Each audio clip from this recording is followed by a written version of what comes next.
বিশ্ববিদ্যালয় গঠনের লক্ষ্যে যে কাজগুলো আছে সেগুলোকে ত্বরান্বিত করা, যাতে এটি একটি নির্দিষ্ট সময়ের মধ্যেই সম্পন্ন করা যায়, যেটি ছাত্রদের একটি মৌলিক দাবি, যার লক্ষ্যে এই সরকার এই ব্যবস্থাটি নিয়েছেন। আশা করি সকলের সহযোগিতা নিয়ে সেই কাজটি আমরা খুব দ্রুততার সাথে এগিয়ে নিতে পারবো।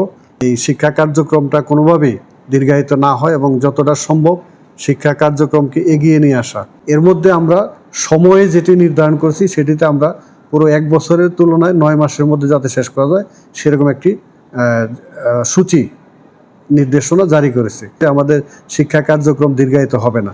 পাশাপাশি আমাদের শিক্ষার্থীদেরও আরেকটু সচেতন হতে হবে, তারা যেন ক্লাসমুখী থাকে, নির্ধারিত সময় পরীক্ষায় তারা অংশগ্রহণ করে। কোনোভাবেই জানেন তারা এই দাবি না করে যে আমাদের পরীক্ষা পিছানো, যেটা অনেক সময় ছাত্ররা করে। তবে এবারই এর ব্যতিক্রম ছিল যে তারা পরীক্ষা পিছানোর পরিবর্তে আগানোর জন্য তারা দাবি জানিয়েছে। এর মধ্যে আমাদের 4র্থ বর্ষের ছাত্ররা, আমরা বলেছিলাম যে নভেম্বরে পরীক্ষাটা নেওয়ার জন্য, ওরা এগিয়ে নিয়ে আসার জন্য অক্টোবরে তারিখ চেয়েছে। আমরা সেটাকে নির্ধারণ করে দিয়েছি অলরেডি এবং আশা করি সেটি আমরা সুষ্ঠুভাবে সম্পন্ন করতে পারবো যদি সকলের সহযোগিতা আমরা পাই। নতুন বিশ্ববিদ্যালয় না হওয়া পর্যন্ত ইউজিসির তত্ত্বাবধানে সমন্বিত কাঠামোর অধীন চলবে ঢাকার সরকারি 7 কলেজের কার্যক্রম। এই ব্যবস্থায় অন্তর্বর্তী প্রশাসকের দায়িত্ব পেলেন ঢাকা কলেজের সদ্য সাবেক অধ্যক্ষ প্রফেসর AKM ইলিয়াস। এ লক্ষ্যে তাকে আগামী 2 বছরের জন্য ঢাকা কলেজের অধ্যক্ষ হিসেবে চুক্তিভিত্তিক নিয়োগ দিয়েছে সরকার। এখন তাকেই প্রশাসক করা হলো 7 কলেজের বিশ্ববিদ্যালয়করণ কার্যক্রমের।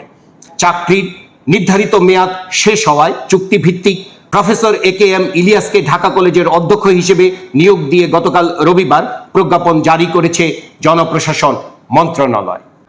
ঢাকার সরকারি 7 কলেজ, ঢাকা কলেজ, ইডেন মহিলা কলেজ, সরকারি শহীদ সোহরাওয়ার্দী কলেজ, কবি নজরুল সরকারি কলেজ, বেগম বদরুন্নেসা সরকারি মহিলা কলেজ, সরকারি বাংলা কলেজ ও সরকারি তিতুমির কলেজ, এই কলেজগুলো এক সময়ে জাতীয় বিশ্ববিদ্যালয়ের অধীন ছিল। 2017 সালের 17 ফেব্রুয়ারি এই 7 কলেজকে ঢাকা বিশ্ববিদ্যালয়ের অধিভুক্ত করা হয়। অধিভুক্ত করার পর থেকে যথাসময়ে পরীক্ষা নেওয়া, ফল প্রকাশ সহ বিভিন্ন দাবিতে আন্দোলন করে আসছিলেন শিক্ষার্থীরা। এ সময় কলেজের প্রায় 2 লাখ শিক্ষার্থীদের আন্দোলনের পরিপ্রেক্ষিতে গত জানুয়ারিতে এই কলেজগুলোকে আবারও ঢাকা বিশ্ববিদ্যালয় থেকে আলাদা করা হয়। এরপর 7 কলেজের জন্য নতুন বিশ্ববিদ্যালয় করার সিদ্ধান্ত নেয় সরকার।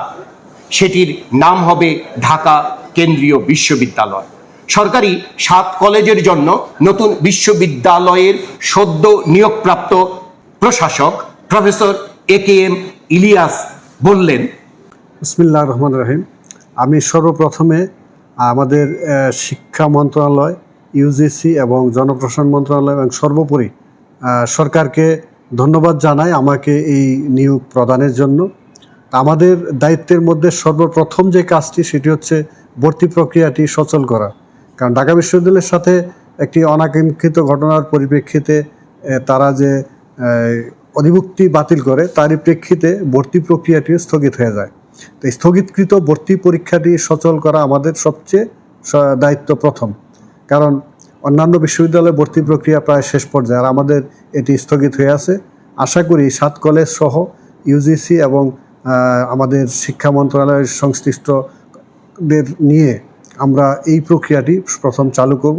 পাশাপাশি আমাদের যে চলমান শিক্ষা কার্যক্রম আছে সেগুলোও যাতে সচল থাকে সেটা। এর পাশাপাশি বিশ্ববিদ্যালয় গঠনের লক্ষ্যে যে কাজগুলো আছে সেগুলোকে ত্বরান্বিত করা, যাতে এটি একটি নির্দিষ্ট সময়ের মধ্যেই সম্পন্ন করা যায়, যেটি ছাত্রদের একটি মৌলিক দাবি, যার লক্ষ্যে এই সরকার এই ব্যবস্থাটি নিয়েছেন। আশা করি সকলের সহযোগিতা নিয়ে সেই কাজটি আমরা খুব দ্রুততার সাথে এগিয়ে নিতে পারবো এবং সকলের সহযোগিতা কামনা করছি। আমার মনে হয় যে এটি অতিরিক্ত দায়িত্ব হলেও, যেহেতু আমার এখানে বসে অর্থাৎ ঢাকা কলেজ কেন্দ্রে বসেই কাজটি করব, সেই ক্ষেত্রে সংশ্লিষ্ট যারা আছেন সকলের সহযোগিতা পেলে এটি তেমন কোনো সমস্যা হবে বলে আমি মনে করি না। কেননা ইতিমধ্যে আমরা এই গত 8 মাস ধরে আমাদের এই 7 কলেজের যত কার্যক্রম আছে, বিশেষ করে শিক্ষা কার্যক্রম এবং পাশাপাশি পরীক্ষা, ভর্তি, রেজিস্ট্রেশন, এইসব কাজ আমি একজন এই ঢাকা কলেজের অধ্যক্ষ হিসাবে এর কোঅর্ডিনেটর হিসাবে দায়িত্ব পালন করে আসছি এবং সকলের সহযোগিতা নিয়ে সে কাজটি সম্পন্ন করেছি। সুতরাং এটিও সেরকমই একটি কাজ, হয়তো আরেকটু কাজের গতি বাড়াতে হবে, আরেকটু দায়িত্ব বেশি নিতে হবে। সেটি সকলের সহযোগিতা পেলে আমরা অবশ্যই সেটি পালন করতে সক্ষম হব। সরকারি 7 কলেজের যে বিশ্ববিদ্যালয় হতে যাচ্ছে, সেই বিশ্ববিদ্যালয় কাজ শুরুর জন্য একটি অর্গানোগ্রাম তৈরি করবেন, বা আপনার এই বিষয়ে পরিকল্পনা কি আছে? এটি দায়িত্বটা ইউজিসির মাধ্যমে হচ্ছে, একটি কাঠামো হচ্ছে। এটির যে রূপরেখা সেটি এখনও ডিসক্লোজ করা হয়নি, প্রকাশ করা হয়নি। সেটি হওয়ার সাথে সাথে আমরা এই কার্যক্রম শুরু করতে পারবো।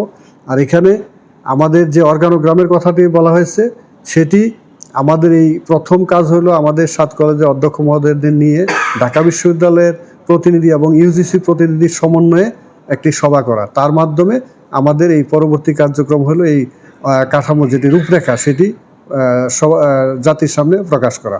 তার মাধ্যমে নতুন কার্যক্রমের যাত্রা শুরু হবে। আশা করি এর মধ্য দিয়ে আমাদের যে অবকাঠামো সেটিকে আমরা সামনে আগাতে সক্ষম হব। যে শিক্ষার্থীরা, তাদের দীর্ঘদিনের আন্দোলন ছিল পরীক্ষার ফলাফল প্রকাশের বিলম্ব হওয়া এবং সেই সাথে একটা সেশন জট, তো এই যে এই সমস্ত বিষয়গুলো কাটিয়ে শিক্ষার্থীদের জন্য উনি এই মুহূর্তে আর কি কি পদক্ষেপ নেবেন বলে উনি চিন্তা করেছেন তা জানতে চাচ্ছি। ইতিমধ্যে আমরা এই 7 কলেজের যে পরীক্ষা প্রক্রিয়া সেটি আমরা তারিখ নির্ধারণ করে দিয়েছে এবং সেগুলো ঘোষিত হয়েছে, যাতে এই শিক্ষা কার্যক্রমটা কোনোভাবেই দীর্ঘায়িত না হয় এবং যতটা সম্ভব শিক্ষা কার্যক্রমকে এগিয়ে নিয়ে আসা। আগামী যে পরীক্ষাগুলো সেগুলো এই ডিসেম্বরের মধ্যে আমরা সবগুলো পরীক্ষার তারিখ নির্ধারণ করেছি। এটা হলো আমাদের এই চলমান শিক্ষা কার্যক্রমকে এগিয়ে নেওয়া। এর মধ্যে আমরা সময়ে যেটি নির্ধারণ করেছি সেটিতে আমরা পুরো 1 বছরের তুলনায় 9 মাসের মধ্যে যাতে শেষ করা যায় সেরকম একটি সূচি নির্দেশনা জারি করেছে ঢাকা বিশ্ববিদ্যালয়ের মাধ্যমে। এবং এই প্রক্রিয়া যদি চলমান থাকে তাহলে আমরা বিশ্বাস করি যে আমাদের শিক্ষা কার্যক্রম দীর্ঘায়িত হবে না। পাশাপাশি আমাদের শিক্ষার্থীদেরও আরেকটু সচেতন হতে হবে, তারা যেন ক্লাসমুখী থাকে, নির্ধারিত সময় পরীক্ষায় তারা অংশগ্রহণ করে। কোনোভাবেই জানেন তারা এই দাবি না করে যে আমাদের পরীক্ষা পিছানো, যেটা অনেক সময় ছাত্ররা করে। তবে এবারই এর ব্যতিক্রম ছিল যে তারা পরীক্ষা পিছানোর পরিবর্তে আগানোর জন্য তারা দাবি জানিয়েছে। এর মধ্যে আমাদের 4র্থ বর্ষের ছাত্ররা, আমরা বলেছিলাম যে নভেম্বরে পরীক্ষাটা নেওয়ার জন্য, ওরা এগিয়ে নিয়ে আসার জন্য অক্টোবরে তারিখ চেয়েছে। আমরা সেটাকে নির্ধারণ করে দিয়েছি অলরেডি এবং আশা করি সেটি আমরা সুষ্ঠুভাবে সম্পন্ন করতে পারবো যদি সকলের সহযোগিতা আমরা পাই। ধন্যবাদ। 7 কলেজের প্রায় 2 লক্ষ শিক্ষার্থী তাকিয়ে আছেন প্রফেসর AKM ইলিয়াসের দিকে।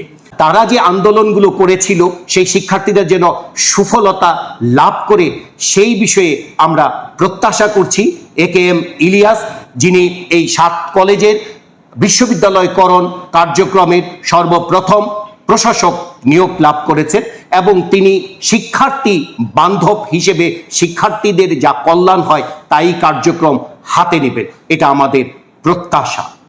এদিকে 7 কলেজের জন্য নতুন বিশ্ববিদ্যালয় করার দাবিতে আন্দোলনকারী শিক্ষার্থীরা সরকারের এই প্রজ্ঞাপন জারিতে সন্তোষ প্রকাশ করেছেন। প্রথমত আপনি দেখেন যে উচ্চশিক্ষা শব্দটা হচ্ছে গবেষণা প্লাস উৎপত্তি বিকাশ সবকিছুই থাকবে। তো সেই জায়গা থেকে আমরা দেখতে পেলাম যে গত 5 বছরের ইতিহাসে এই ক্যাম্পাসগুলোতে সহশিক্ষা কার্যক্রম বলি বা উচ্চশিক্ষায় গবেষণা বলি কিছুতে আমরা কোনো সুযোগ পাচ্ছি না। শুধুমাত্র একটি সার্টিফিকেট নিব, আসবো, 5টি বছর পড়বো, চলে যাব, এর মধ্যে আমাদের জীবন আবদ্ধ ছিল। গত 22 সেপ্টেম্বর 2024 একটি সাংবাদিক সম্মেলনের মাধ্যমে 36টি সমস্যা তুলে ধরি এবং সেগুলো সমাধানের পথ হিসেবে একটি স্বতন্ত্র স্বায়ত্তশাসিত পাবলিক বিশ্ববিদ্যালয়ের জন্য দাবি করি সরকারের কাছে। তো তখনই আমরা স্মারকলিপিগুলো যখন বিভিন্ন স্টেক হোল্ডারদের কাছে দিলাম, তারা সংকট এবং সম্ভাবনা তুলে ধরে একটি সময় নীতিগত সিদ্ধান্ত নিয়েছে। তারই ধারাবাহিকতায় গতকাল একটি অন্তর্বর্তী প্রশাসন হলো। এই প্রশাসন বর্তমান সময়ের যে সংকটগুলো আছে সেগুলো নিরসন করবে, পাশাপাশি যে বিশ্ববিদ্যালয়টি করার জন্য রাষ্ট্রপতি অধ্যাদেশ লাগে সেটি নীতিমালাও তারা চূড়ান্ত করার দিকে এগিয়ে যাচ্ছে। অল্প সময়ের মধ্যেই তারা প্রজ্ঞাপনটি দিবে।